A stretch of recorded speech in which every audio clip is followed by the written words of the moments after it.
witeze kuri utabonye ku zindi nigi anyway nkuko mwamaze kubivuga nditeze feedback nziza nditeze rwose feedback nziza kandi nditeze kubona buri muntu wese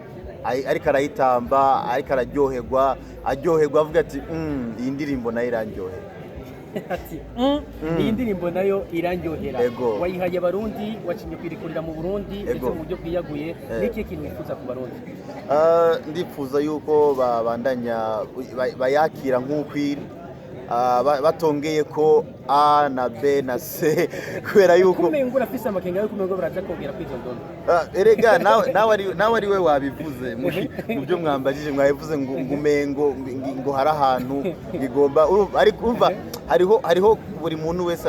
buri muntu wese afise uburenganzira bwo kongera kw'ikintu no gukura kw'ikintu ku kintu umuntu aba yakoze ariko insobanuro je ntanze nihagira uwundi muntu atanga isobanuro ritandukanye niyo natanze nukuvuga yuko uwo azoba aje gutanga ubusobanuro butandukanye nubwo je natanze je nkanye n'indirimbo ubusobanuro ntanze nubwo nyene ubuzoza yongerako uzoza agabanyako urumva azoba aje guhindura ibyo twebwe nk'abakoze indirimbo twashatse gushigako Adolescent indirimbo mwe kuranya Big Farious nkuko maze kuyivuga kandi ngo twavyibonera harabaye ikigo cya lancement officiel mwarimu avuga yuko Farious aza kuba hari cyane umutuha makuru yiwe muri umwanya twavuye ko Farious aza kuba hari ariko hari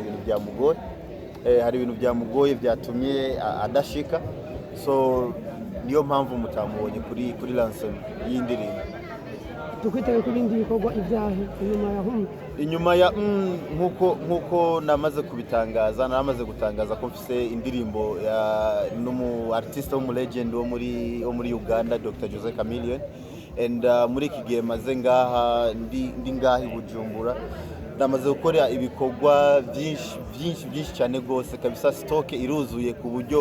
buryo naho twashaka tugasohora indirimbo buri munsi ndibaza nitwozimara kubera yuko twakoze ibikorwa byinshi twashizemwo ingufu nyinshi ndashimira management yanjye yarampushinze cyane gose ku rundi rwego urumva ibikorwa birahari kandi ibikorwa ni byinshi kabisa igisigaye gusa nuko tuza turarekura kandi tubamenyesha kabisa igikorwa gikurikiye n'ibindi bigiye gukurikira